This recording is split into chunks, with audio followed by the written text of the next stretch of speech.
Hello, and welcome to the Jamar family of companies.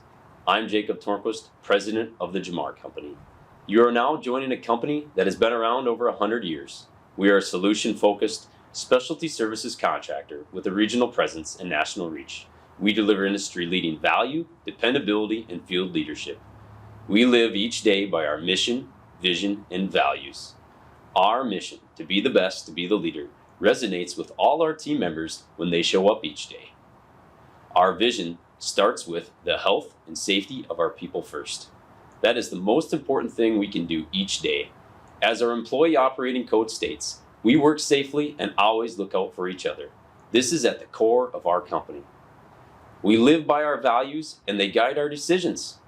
At the center of our values is our people and our customers. Our people and the relationships they build and the work they accomplish together make us special.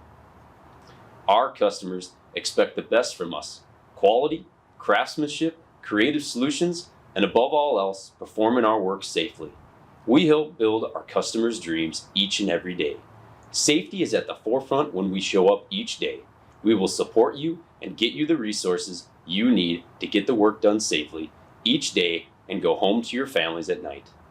I want you to know everyone has authority and responsibility to stop work if you don't feel something is right. Go see your supervisor, ask questions, make sure you understand what you are doing before you complete your task. We need your leadership and your best every day. Again, welcome. We are glad you are on the team. Welcome to Jamar Safety Orientation. This orientation will provide an overview of Jamar policies and procedures. This information can also be found in greater detail in the Jamar Safety Handbook. As a Jamar employee, you are responsible for complying with all of the company policies contained in the Jamar Employee Safety Handbook, as well as any site or project-specific rule or policies. If you have any questions or need clarification on any of these policies or any of the information contained in this safety orientation, please refer to your handbook or ask your supervisor.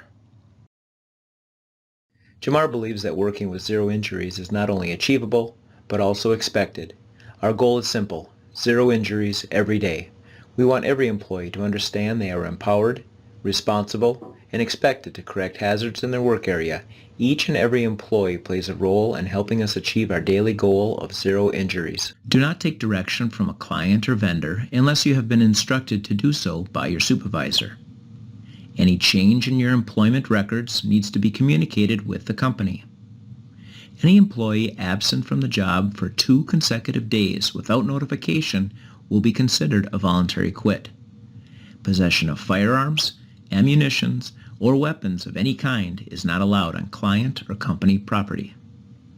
Employees are expected to report to work fit for duty. Employees unfit for duty shall communicate to their supervisor any concerns they may have with respect to them completing the assigned work tasks in a safe manner.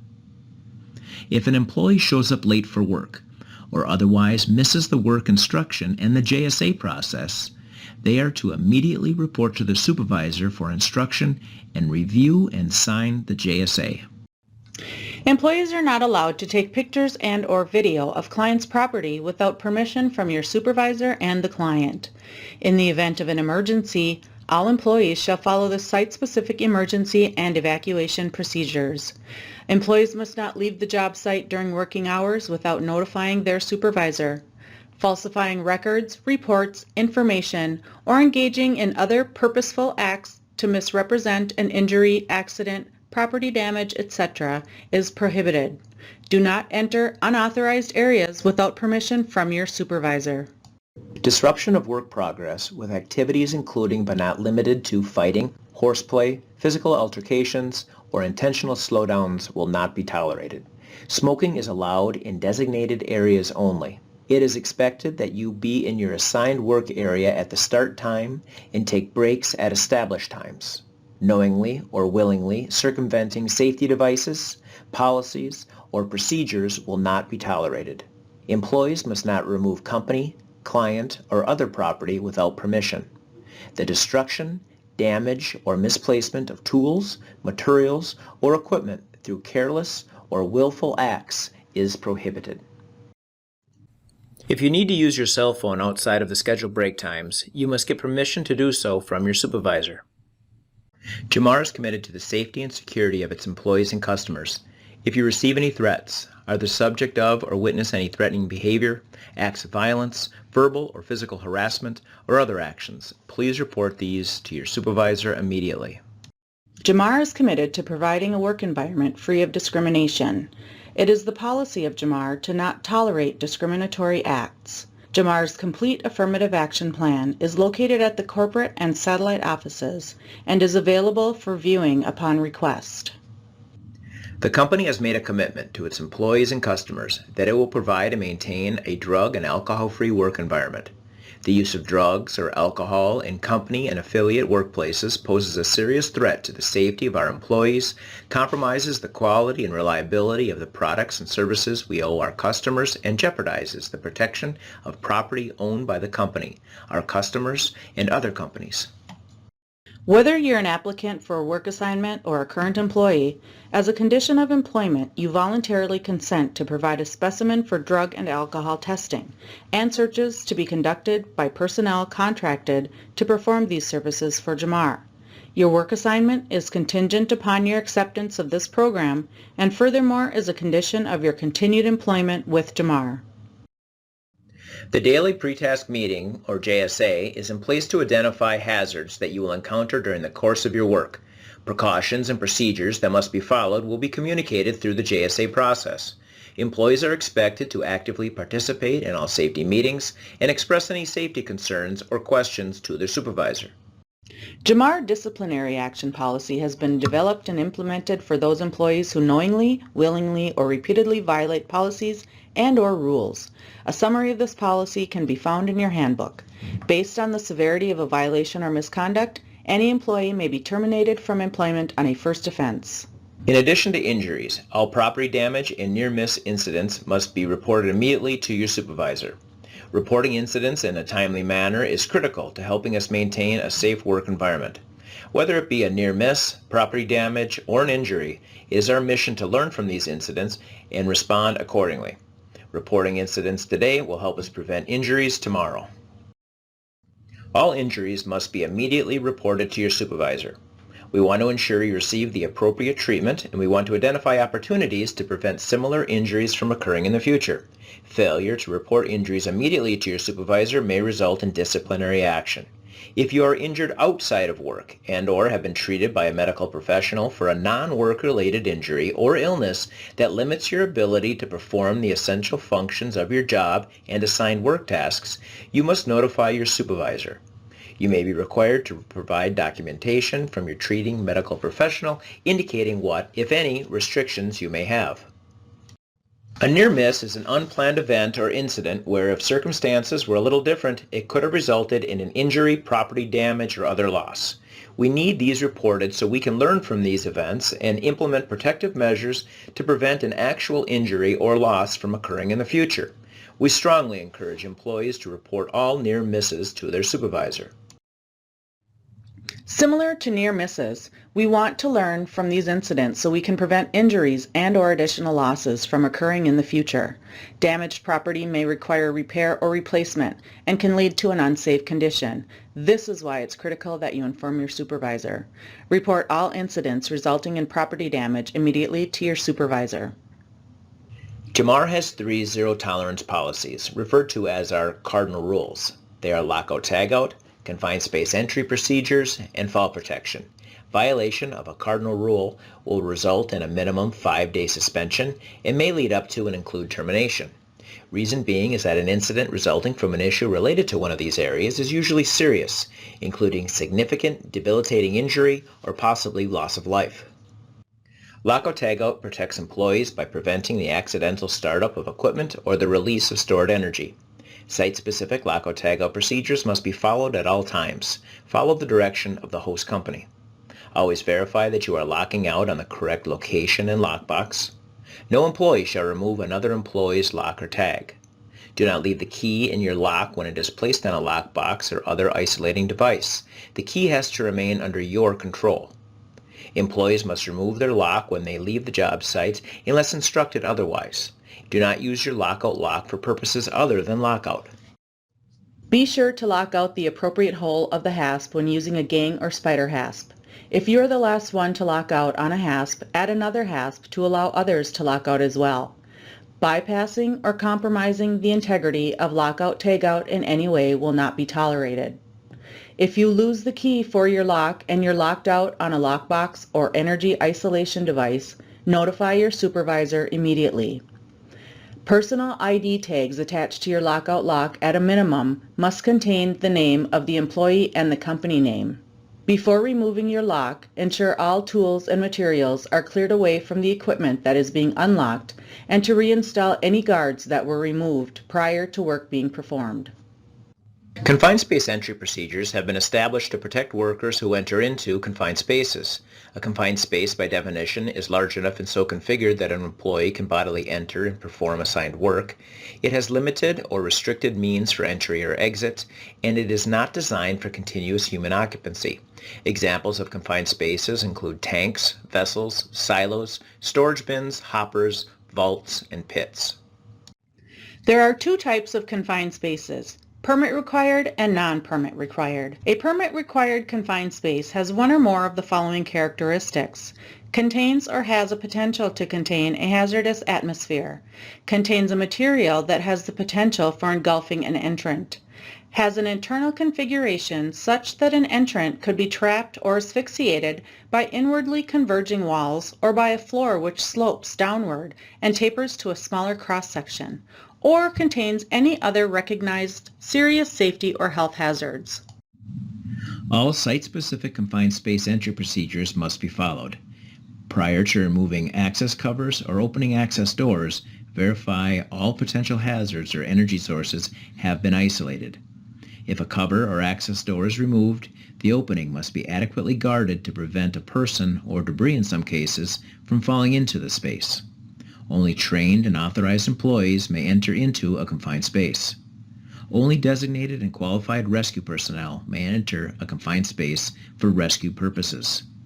If while working inside a confined space, in the Whole Watch orders an evacuation, all entrants must immediately evacuate the space. Unless deemed non-permit required, no employee can enter a confined space without a completed confined space entry permit in place and posted at the entry of the confined space. Prior to initial entry inside a permit-required confined space, a pre-entry meeting will be performed by the entry supervisor. Where applicable, the pre-entry meeting will include a review of the following information: atmospheric monitoring results, hazards present inside the space, PPE requirements, lockout location, special instructions, emergency procedures. Here is an example of what our confined space entry permit looks like. The requirements for entry, which were reviewed in the pre-entry meeting, can be found in the upper portion of the permit. The entry supervisor will test the atmosphere to verify it is safe for entry. The pre-entry atmospheric monitoring results can be found in the lower portion of our confined space entry permit. It is company policy that all employees shall be tied off 100% or protected by other means when working at height greater than 6 feet.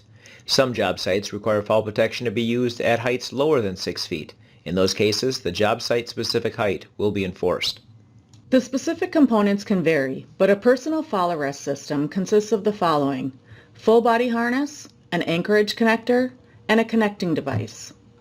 A full body harness must be worn with the rear D-ring positioned between the shoulder blades. The chest strap should be positioned across the center of the chest, and the leg straps should be adjusted so they are snug to the groin area. A good rule of thumb is to position the leg strap so that you can comfortably slide or fit your hand between your leg and the leg strap. Harnesses must be inspected for damage and adjusted for proper fit prior to each use. While inspecting your harness, look for cuts, burns, tears, abrasions, torn stitching, and damage to buckles, D-rings, and other hardware. Any damaged or defective harnesses must be removed from service immediately. There are several different types of anchorage connectors. The two most common are referred to as beamers and D-ring straps, or chokers. Beamers are designed to clamp onto structural I-beams, while D-ring chokers are designed to wrap around an anchorage point. Anchorage points must be rigid and capable of supporting 5,000 pounds. Where sharp edges may come into contact with a D-ring choker, place a softener between an anchorage point and the D-ring choker. Make sure they are used correctly. Look close when using a synthetic D-ring beam strap. The wide part of the strap is the abrasion-resistant material and needs to be the part touching the beam. In addition, if you need to make the strap shorter, you can continue to wrap it around the beam.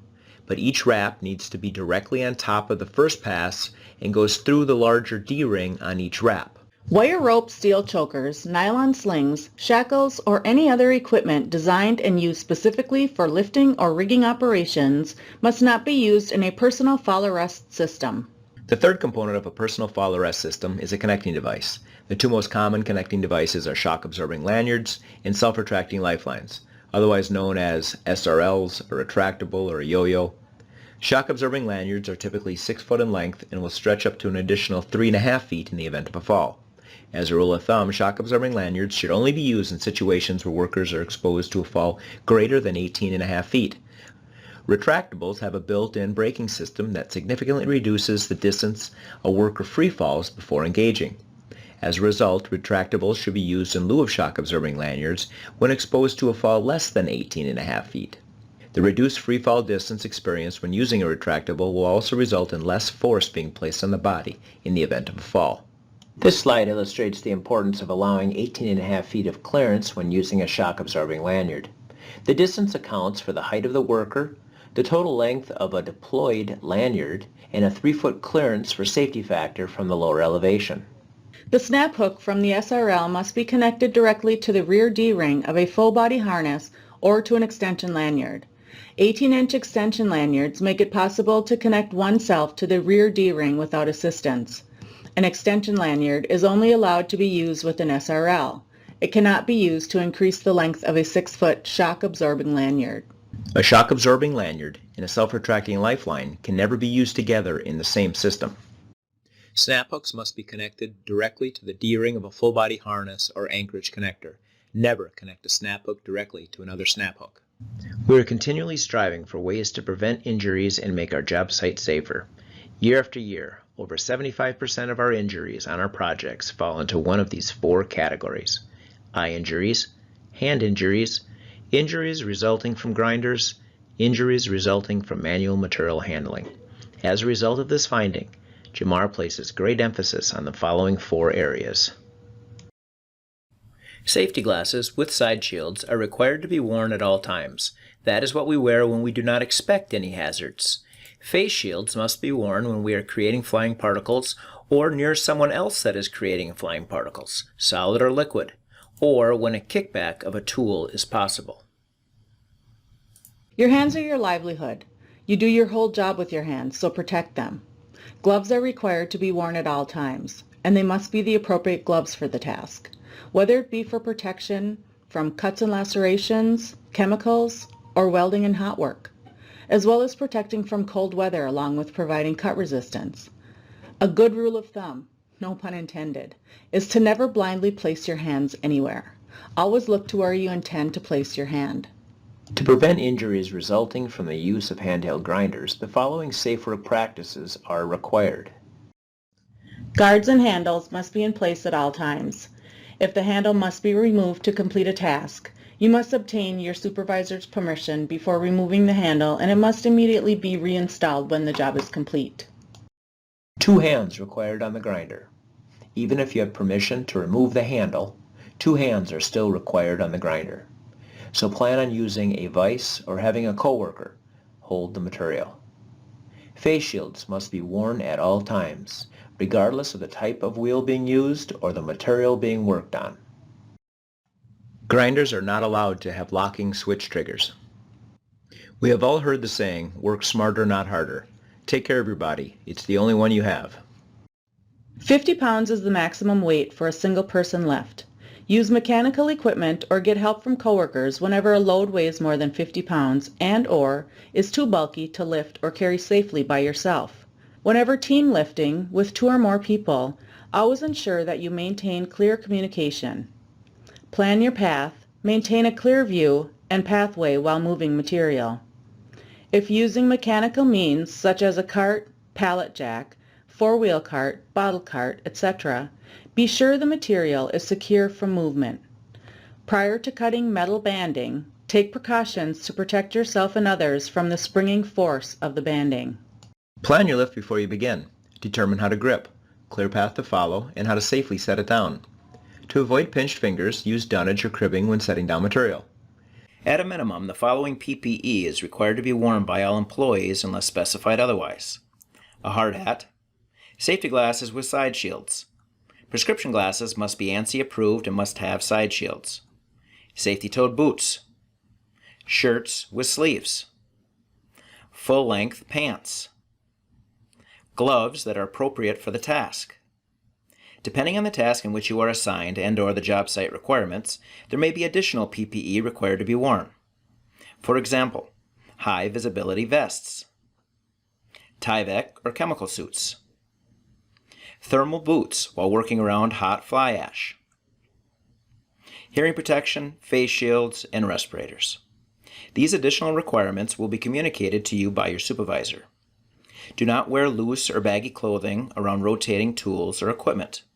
If wearing a hooded sweatshirt, ensure the strings are tucked in, removed, or otherwise secured to prevent being caught in rotating tools or equipment. OSHA requires the use of face shields when workers are exposed to flying objects, molten metal, liquid chemicals, acids or caustics, chemical gases or vapors, or potentially hazardous light radiation. Safety glasses alone cannot always protect us from flying particles and do nothing to protect the rest of our face. Face shields are required to be worn when performing the following tasks: using a bench grinder, jackhammering or chipping, milling or prepping boiler tubes or pipe overhead, concrete sawing or cutting, needle gunning, torching, burning, or other cutting, grinding, cutting, or buffing with a handheld grinder. Remember, safety glasses still need to be worn under your face shield. Ideally, we create an environment free of contaminants. When we cannot reduce the contaminants below the permissible exposure limit, respiratory protection will be required. If deemed required, you will be fit tested and must be medically cleared to wear the respirator. If a respirator is not required to be worn, but you want to wear one to provide an extra layer of protection and comfort, you need to make sure your respirator doesn't create a hazard. It must be kept clean and stored properly. For more information, please refer to your handbook. The effects of short-term and long-term exposure to noise may produce hearing loss if you fail to wear proper hearing protection. Hearing protection shall be worn by all employees exposed to 85 decibels or more over an 8-hour time-weighted average. Tasks that require hearing protection include, but are not limited to, operating or working around mobile equipment, grinding, air arcing, cutting, and jackhammering. Hearing protection will be provided to you. Never bypass, alter, or remove any installed safety device. Tools must be used in the way they were designed by the manufacturer. Modifications are prohibited, such as using cheaters on wrenches. Use the right tool for the job. Do not throw tools from one level to another. Use a lifting aid, like a lifting bag or bucket. Do not lift or carry power tools by the power cord. Before energizing any power tool, verify that the power switch is in the off position. We need to take steps to safeguard against the tool from energizing while our hands are in harm's way. Always unplug the power tool or remove the battery before changing out bits, wheels, discs, or blades. Power tools must be plugged into a ground fault circuit interrupter. No employee is allowed to operate a powder-actuated tool unless authorized to do so. Damaged or defective tools shall be red tagged and taken out of service immediately. Power tools must be equipped with a 3-prong type grounded connection, or they must be double insulated. 2 hands are required on the portaband. Set up a vise or have a coworker hold the material. Do not bypass, alter, or remove any installed safety device. The exception are portabands designed to be used with one hand. They are smaller, lighter, and have a limited throat opening. When using a one-handed, the guard on the bottom must be in place. Each employee is responsible for keeping their general work area free of debris. Materials shall be periodically picked up and disposed of in containers in designated areas. Remove all protruding nails found in lumber or bend them over flush with the wood. Keep stairways, passageways, and walkways clear of tools, equipment, cables, and other materials at all times. Hoses, cords, and cables are to be positioned overhead whenever possible. Maintain material storage areas in a neat and orderly manner. All materials stored in tiers shall be stacked, racked, blocked, interlocked, or otherwise secured to prevent sliding, falling, or collapse. When storing tools or equipment, material on upper elevations, precautions must be taken to prevent them from falling to a lower elevation. Do not store sharp materials in a location or manner that creates an additional hazard, such as punctures, lacerations, etc. Care must be taken in storing tools, equipment, and personal protective equipment. Protecting against injuries and property damage resulting from dropped objects. Safeguards must be in place to mitigate the possibility of any tool, material, or object from falling to a lower level. Elevated and overhead work safety is crucial. Injury prevention includes pearl weave netting, tethering of tools, using lifting bags, toe boards, barricading off the area below, storing nuts, bolts, washers, etc. in buckets and not left loose on upper decks, and the removal of non-necessary tools, material, and debris so they cannot become a dropped object. A hole is a gap or void 2 inches or more in its least dimension, in a floor, roof, or other walking working surface. All holes must be covered as soon as they are created to protect workers from objects falling below and or to protect workers from stepping into or falling through.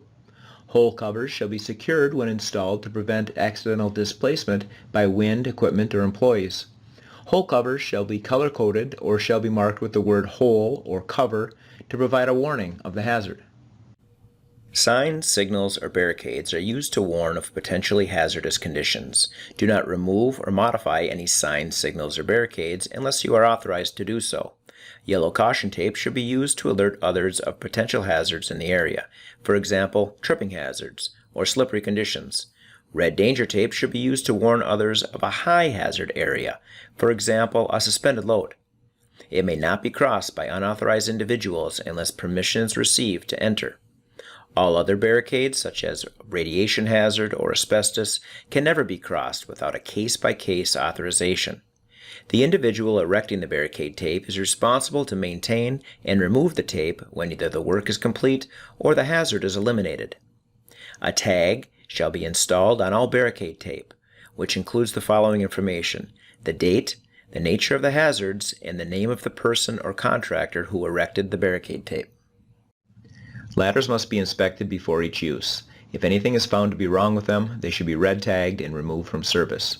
Ladders must be secured to prevent movement. Use wire or rope to secure or have a coworker hold the ladder. Placed on a substantial base. Free from broken or missing rungs, steps, or broken or split side rails. Placed in an area where they will not be displaced by equipment or workers unless protected by barricades.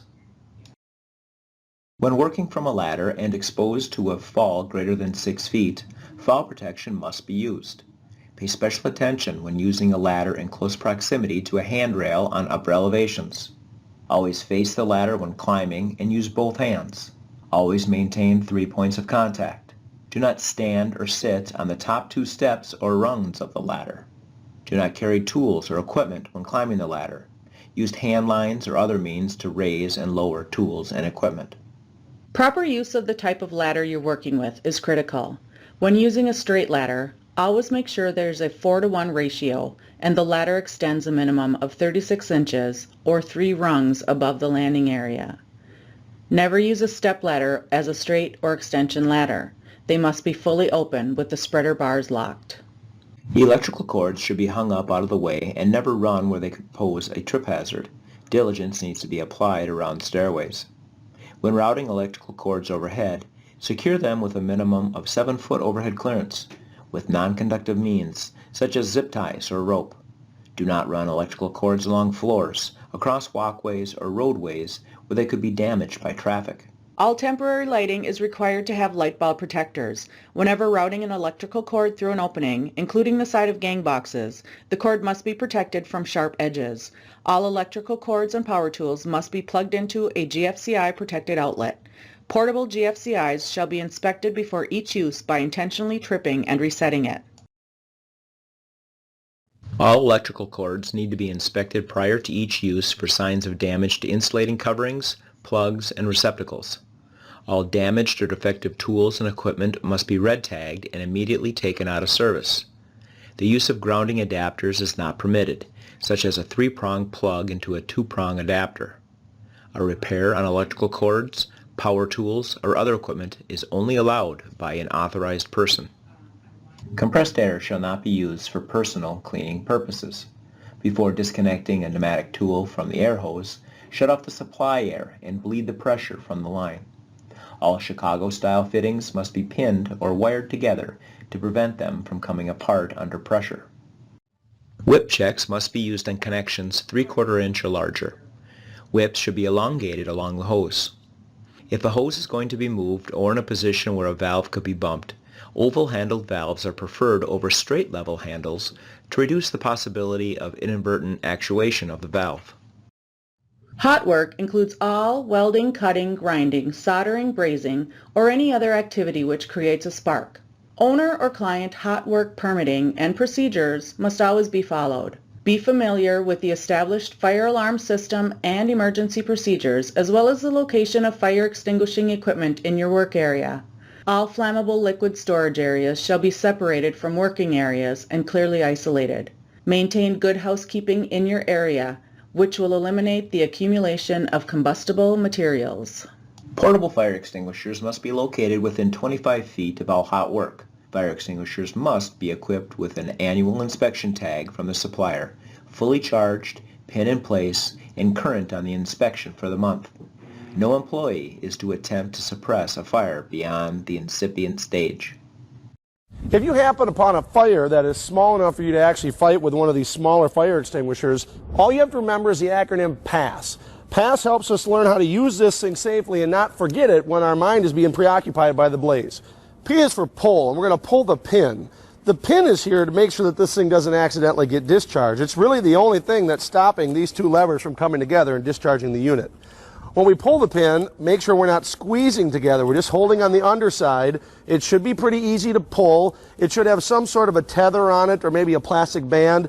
Discard both of those things, and that's when we're going to go ahead and grab this nozzle and move on to our next letter. Grab this nozzle, and we're going to aim at the base of the fire. Stay a nice safe distance away. And S is for squeeze. When we squeeze this handle, we'll discharge the unit.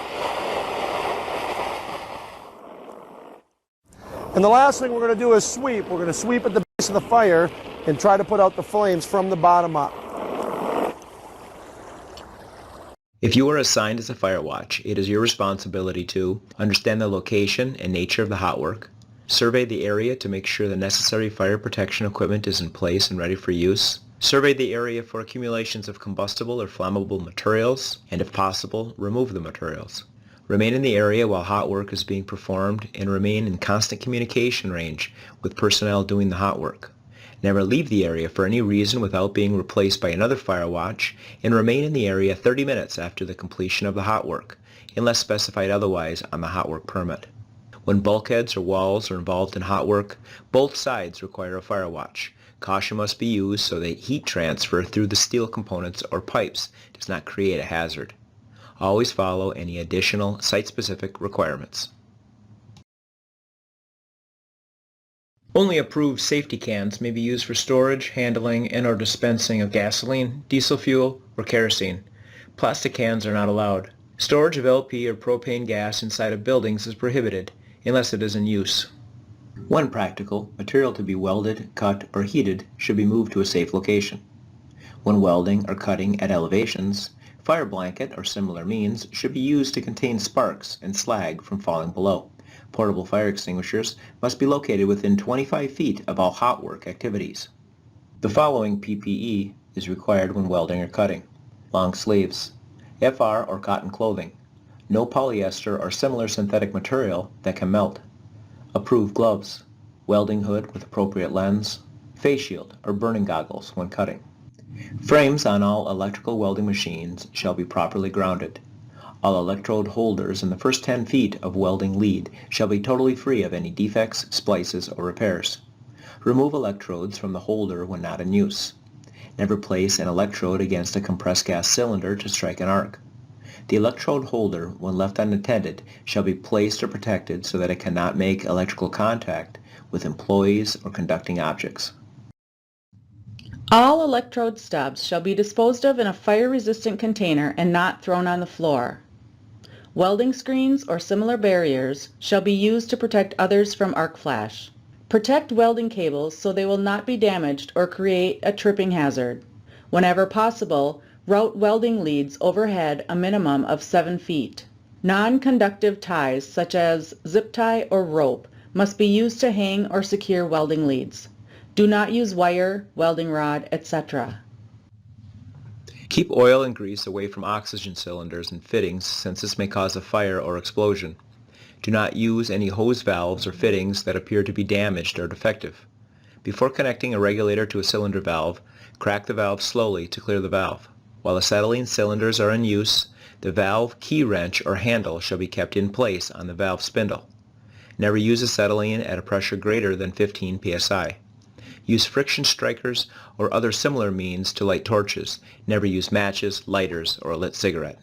Inspect torches daily for leaking shutoff valves, hose couplings, and tip connections. Never use the torch head as a hammer. Shut off valves and bleed lines on cylinders whenever work is finished. Replace protective valve caps when the cylinder is not in use. Use flashback arrestor on all compressed gas and oxygen cylinder gauges.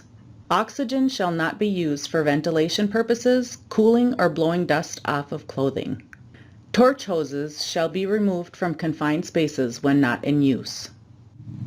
Oxygen cylinders must be stored a minimum of 20 feet from flammable gases unless they are separated by a half-hour rated firewall, regardless of whether they are full or empty. Cylinders shall be stored away from any source of heat or electrical contact. Secure all cylinders to prevent tipping. Always store cylinders in an upright position with valve protection caps in place. Cylinders must be stored or used in temperatures under 125 degrees Fahrenheit. Use a bottle cart for transporting compressed gas cylinders. Hoisting cylinders requires the use of a special carrier designed for that purpose. Valves must be removed and protective caps must be in place. As a Jamar employee, you have a right to know the hazards of the chemicals you work with or may come into contact with, protective measures that should be taken, and safe work practices to prevent overexposure.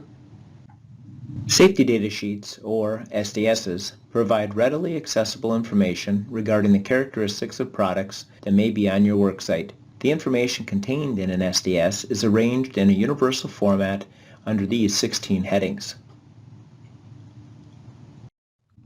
Safety data sheets, or SDSs, are available by phone, internet, or hard copy. SDSs are readily available to all employees. Jamar utilizes Velocity EHS to maintain their safety data sheets. Information on how to access a safety data sheet can be found in your safety handbook, or you can ask your supervisor. The globally harmonized system of classification and labeling of chemicals, or more commonly referred to as GHS, is a system for standardizing and harmonizing the classification and labeling of chemicals. GHS has become the global standard. There are 9 pictograms in the GHS labeling scheme, each representing a different hazard. Details of each symbol and what they represent can be found in your handbook. The NFPA diamond labels use a color and numbering system. Blue represents the health hazard, red is for flammability, and yellow is reactivity. The white section is reserved to indicate additional information, such as a specific hazard about the chemical or material. A number rating system of 0 to 4 is provided to rate each of the 4 hazards. The higher the number, the higher the hazard. For more information, please refer to your handbook or ask your supervisor. You may also encounter an HMIS or Hazardous Material Identification System label. It is similar to an NFPA diamond in the hazards it communicates. However, the one big difference is the white section. On the HMIS label, a letter goes in the white section, indicating the personal protective equipment that needs to be worn when handling this chemical. Lead poisoning can occur when lead builds up in the body, often over a period of months or years. Even small amounts of lead can cause serious health problems. All painted surfaces shall be considered to contain lead unless identified otherwise. Employees shall not perform any hot work or perform abrasive means on lead-painted surfaces. Crystalline silica is a material found abundantly in the Earth's crust, and it occurs in several forms, quartz being the most common. Inhalation of crystalline silica can lead to silicosis, which can be disabling or even fatal. If your work task has the potential for silica exposure, the control methods used to minimize or eliminate exposure will be reviewed with you in your JSA.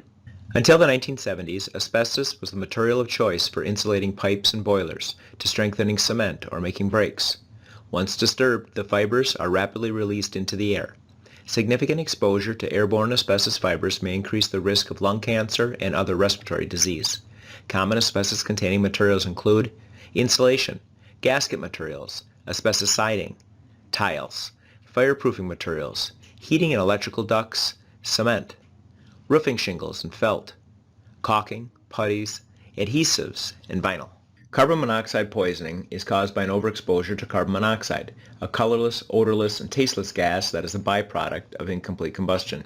A few examples of sources that produce carbon monoxide include gas-powered generators, space heaters, motor vehicles, as well as welding and cutting operations. Symptoms of carbon monoxide exposure include headache, dizziness, nausea. If you have any concern about carbon monoxide exposure in your work area, notify your supervisor immediately. For additional information regarding the signs and symptoms of carbon monoxide exposure, please refer to your safety handbook. Hydrogen sulfide, H2S, is a colorless, flammable, extremely hazardous gas with a rotten egg odor. It occurs naturally in crude petroleum and natural gas and can be produced in the breakdown of organic material. H2S is heavier than air, therefore has a tendency to accumulate in low-lying areas.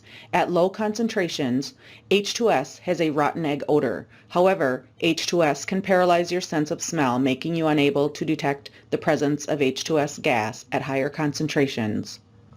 Hexavalent chromium is a known carcinogen. The primary method of exposure is the inhalation of fumes or dust that have been generated by hot work on stainless steel or material containing chromium. Hexchrome exposure levels will vary significantly based on the type of work you are performing and the type of material involved. Ventilation controls or respiratory protection may be required to minimize exposure levels. If you have any questions about exposure control methods or work practices, ask your supervisor. Exposure to extreme heat can cause illness and death. The most serious heat illness is heat stroke. Other heat illnesses such as heat exhaustion, cramping, and heat rash are possible from exposure to extreme heat. Familiarize yourself with the precautions to avoid heat-related illnesses. More information can be found in your safety handbook. Know the symptoms of cold stress: reddening of the skin, tingling, pain, swelling, leg cramps. Dress properly. Dress in layers. Wear insulated gloves and boots. Cover your head. Monitor your physical condition and that of your coworkers. Stay dry. Moisture can increase heat loss from the body.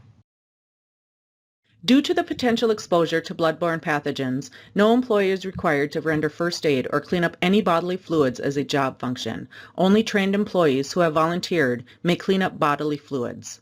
Rigging equipment must be inspected prior to each use. Any damaged or defective rigging equipment must be removed from service immediately. Working load limit tags are required to be fixed on all chokers and slings. Any rigging equipment that does not have a load capacity identification tag on it must be immediately removed from service. Softeners must be used to protect rigging from corners or sharp edges. Precautions must be taken to ensure workers are not underneath suspended loads. Barricade tape, the use of spotters, or audible alarms are all examples of commonly used methods to prevent workers from being underneath suspended loads. When necessary, use tag lines to control the suspended load. Be aware of potential pinch points with tag lines and always maintain a safe distance away from loads. Only designated, trained, qualified, and where required, licensed personnel shall be allowed to operate any crawler, mobile crane, truck crane, overhead gantry crane, all forklifts, air-operated hoists, electric hoists, and other such lifting equipment. Operators shall accept signals only from the designated signal person. Employees are not permitted to ride on any type of lifting equipment. All accessible areas around a crane superstructure shall be barricaded. There are 3 types of scaffold tags: green, yellow, and red. A green tag designates that the scaffold meets all OSHA regulations and personal fall protection is not needed. A yellow tag designates that the scaffold is incomplete and may require the use of fall protection or other safety precautions. A red tag designates that the scaffold is not safe for use. You must never use a red tagged scaffold. If a scaffold does not have a tag or it does not have a documented daily inspection listed, don't use it, and you must notify your supervisor. Regardless of the scaffold tag color, you must always read the tag prior to using the scaffold, and you must follow the requirements for access and use. An excavation more than 4 feet deep where the atmosphere may be compromised must be tested before the employees are allowed to enter. All underground utilities will be located prior to trenching or excavation. The excavated spoil pile will be kept a minimum of 2 feet back from the edge of the trench. Never work under loads being handled by power equipment. All trenches 4 feet deep or more will have ladders spaced at intervals not to exceed 25 feet for access. When necessary, protective systems will be used to protect workers from cave-ins while working in excavations. Only trained personnel shall operate an aerial lift. Employees must perform a documented pre-use inspection of the aerial lift prior to use. Inspect the work area in which the lift will be operated for hazards. Examples include drop-offs, holes, debris, electrical sources, overhead hazards, other equipment, or other workers. All employees who operate or occupy aerial lifts shall tie off to the manufacturer's anchorage point whenever in the lift. Only trained and authorized personnel are allowed to operate forklifts or mobile equipment. Operators are required to perform a documented pre-use inspection per shift. Seatbelts are required to be worn at all times while operating a forklift. Cell phones shall not be used while operating a forklift. Personnel shall not stand or pass under the elevated portion of any fork truck, whether loaded or empty. Forks must be lowered to the ground when a forklift is parked and left unattended. Personnel shall not ride on fork trucks as passengers. Prior to the demolition of any piping system, a JSA meeting will be conducted which will specify precautions and procedures to follow to safely perform the demolition. Typical precautions that are taken may include but are not limited to lockout-tagout, line purging procedures, line breaking permit, atmospheric testing, specialized PPE. Please refer to your Jamar Safety Handbook for information related to steel erection. This concludes the Jamar Company Safety Orientation. As a Jamar Company employee, you're responsible for complying with all of the company policies contained in the Jamar Employee Safety Handbook, as well as any site or job-specific rule or policies. If you have any questions or need clarification on any of these policies or any of the information contained in the safety orientation, please refer to your handbook or ask your supervisor.